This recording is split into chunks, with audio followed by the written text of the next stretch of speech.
जय हिंद दोस्तों, स्वागत है आप सभी का हमारे channel Deepak Singh dream through पर। तो जैसा कि अभी हम खड़े हैं, जो सुबह सुबह का मौसम है और रात को आपको पता है 9 बजे जो पास आउट बच्चे हुए थे वो निकले हैं सेंटर से बाहर। और अभी हम खड़े हैं जहाँ बच्चे रुके रहते हैं, पीछे हॉस्पिटल है, इसी के सामने वो होटल है आप लोगों की जहाँ बच्चे रुकते हैं।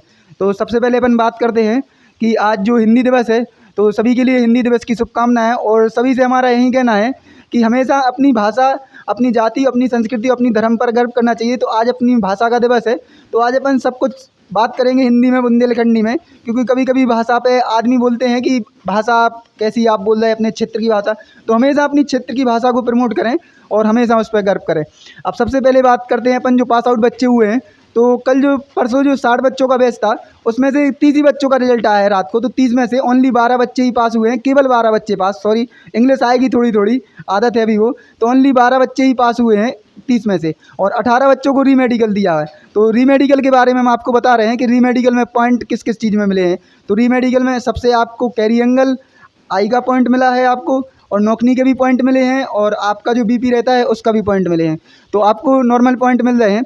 अब सबसे बड़ी बात आप कर रहे हैं कि रीमेडिकल, तो रीमेडिकल में कितना टाइम मिल रहा है। तो रीमेडिकल में आपको पॉइंट के हिसाब से टाइम मिल रहा है।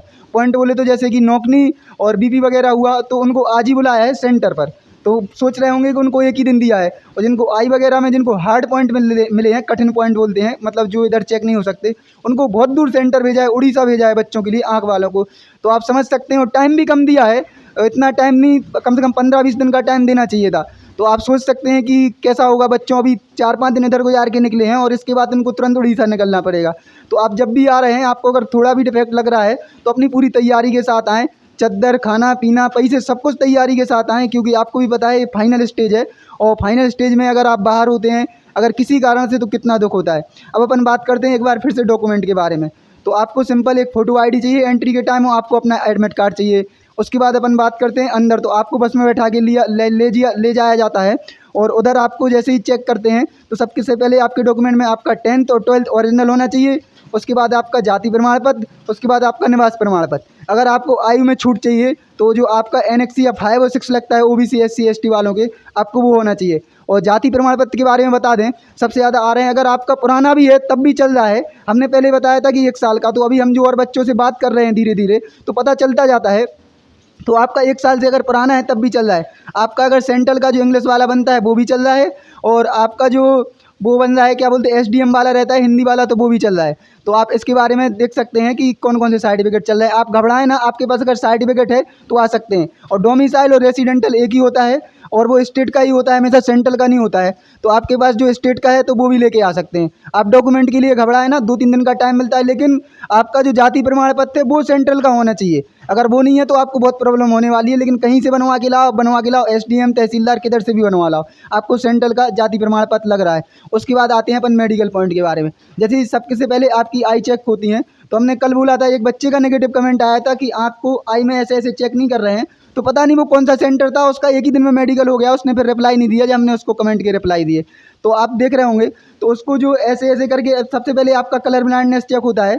तो आपको बुक दी जाती है, उसमें पढ़ाया जाता है। उसके बाद आपका जो उंगली से चेक होता है आँखों का। उसके बाद आपका जो कल वो दूरी वाला आई टेस्ट होता है, जिसमें बच्चे बोल रहे हैं चार्ट।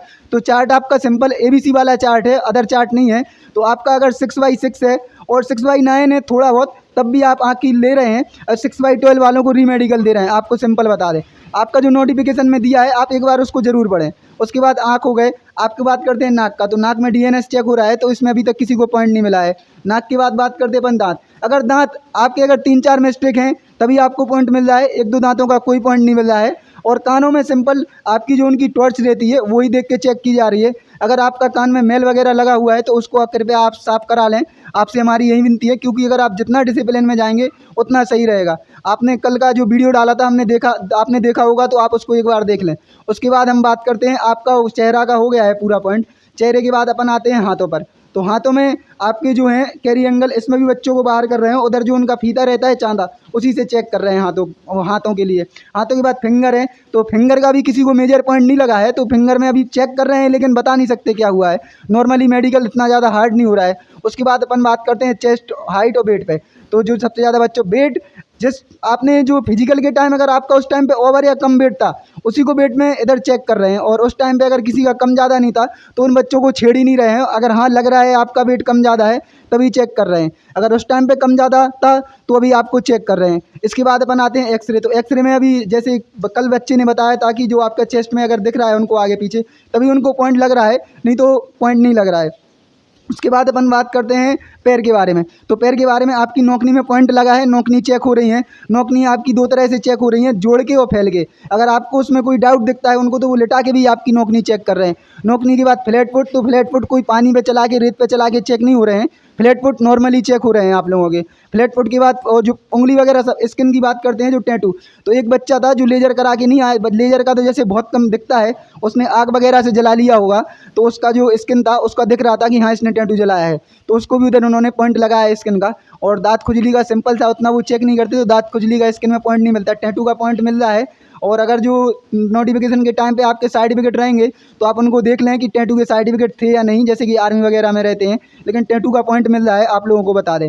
और अगर आपका कोई भी अगर अभी भी अगर आपका डाउट बचा है, जैसे हाँ पैरों की नसें हैं, बेनेक्स करके जो बोलते हैं इंग्लिश में, हम नाम नहीं ले पाते उसका, सॉरी, तो उसका भी पॉइंट देखो नॉर्मल है। अगर पैर की नसें दूर से ही दिख जाती हैं, अगर जिसकी दूर से दिख रही हैं तो उनको ही लिटा के चेक कर रहे हैं, पास में जाके कर रहे हैं, नहीं तो इसका किसी को सिंपल से ही चेक ही नहीं कर रहे हैं। मेडिकल बहुत नॉर्मल हो रहा है और इतना हार्ड नहीं हो रहा है। सबसे मैंने आप घबराए ना, क्योंकि आपका जो बीपी था उसमें भी बहुत बच्चों को आज भी मेडिकल के लिए बुलाया है दूसरे दिन, तो आप सोच सकते हैं, क्योंकि उधर जैसे ही बच्चों को मशीन लगती है तो अपनी पल्स रेट धीरे धीरे बढ़ने लगती है, तो आपकी बढ़ती है और बाहर आपके परिवार वालों की भी बढ़ती है।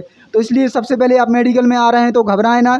और खाली पेट और भरे पेट का कोई इशू नहीं है, आप कैसे भी जाएं। आप सिंपल ये सोचें कि आपको 7 बजे एंट्री करना है तो आप क्या खा पी के जाएंगे, तो इसका ऐसा कोई इशू नहीं है। उधर पेट का अंदर कुछ डाल के चेक नहीं करते, तो आप खाली पेट भी जा सकते हैं, पेट भर के भी जा सकते हैं, वो आपकी प्रॉब्लम है। खाली पेट उनने ऐसा कोई इंस्ट्रक्शन नहीं दिया हुआ है कि आप कल खाली पेट आना या पेट भर के आना, ऐसा किसी को नहीं बोला है। और आपको एक बार फिर बोल रहे हैं, हिंदी दिवस की आप सभी को हार्दिक शुभकामनाएं। और अगर इससे भी अगर आपको कोई रिलेटेड डाउट होता है फिर से मेडिकल में, तो आप कमेंट करें। और जो आपका नौकनी का है तो वो हम आपको फिर से एक बार बताएंगे। बच्चे अगर जो नौकनी में हमारे पास हैं, अभी हम जहाँ पर रुके हुए हैं, और आपका जो पास हुए बच्चे हैं उनके हम फिर से इंटरव्यू लेंगे। अगर आपको वीडियो को अच्छी लगी है तो शेयर करें, आप कमेंट जरूर किया करें। कमेंट की अगर हम रिप्लाई नहीं दे पाते हैं तो आपके पढ़ते जरूर है, पढ़ते हैं तो उसी के हिसाब से हम बच्चों से क्वेश्चन पूछते हैं। और इसी के साथ ही हमारा जो टेलीग्राम चैनल है उसका हमने अपना डिस्क्रिप्शन में लिंक दिया हुआ है, और इंस्टाग्राम का भी दिया हुआ है, और व्हाट्सअप नंबर भी दिया। आप किसी पे जाके हमसे संपर्क कर सकते हैं। अगर हम किसी भी अगर आपके कमेंट का जवाब नहीं दे पाते हैं तो उसके लिए हमें क्षमा करें, क्योंकि हम इधर बहुत व्यस्त रहते हैं। आप देख रहे हैं दिन भर सेंटर पर घूमना पड़ता है, और रात को हम लोगों ने 11:30 बजे के समथिंग खाना खाया था। तो इधर मतलब एक छोटी सी जगह है रुकने के लिए। इधर आपको देख रहे होंगे इसी हॉस्पिटल के उन्नति, जो इधर होटल करके है, उन्नति भोजनालय, उसी में है। तो बहुत सारे बच्चे हो जाते हैं तो इनको भी बहुत प्रॉब्लम आती है। तो अभी मेडिकल में बोल रहे कितने दिन लग रहे हैं, तो मेडिकल में 2 से 3 दिन भी। जो फर्स्ट वाले थे उनको आज तीसरा दिन हो गया, और जो कल वाले थे उनको शायद आज ही फ्री कर देंगे, 10 साढ़े 10 बजे बुलाया है। तो पहले दिन तो टाइम लगता ही है, और इसीलिए आप सबसे मैंने पूरी व्यवस्था के साथ आएँ 2-3 दिन की। अगर जिसको थोड़ा भी डाउट है री मेडिकल में, तो अपनी वो 10-15 दिन की व्यवस्था के साथ आएँ, क्योंकि री मेडिकल सबसे बात है दूर सेंटर भेजे जा रहा है, बहुत दूर। उड़ीसा बोले तो बहुत दूर हो गया, भोपाल से उड़ीसा। आप समय लगा सकते हैं कितना है, और इतना समय री मेडिकल में नहीं दे रहे, दूसरे दिन ही बुला रहे हैं। जो मेजर पॉइंट है नॉर्मल, उसमें दूसरे दिन ही बुला रहे हैं। आशा करता हूँ आपके सभी डाउट क्लियर होंगे, और अन्य डाउट के लिए आप कमेंट जरूर करते रहें। इसी के साथ ही जय हिंद, जय भारत, धन्यवाद।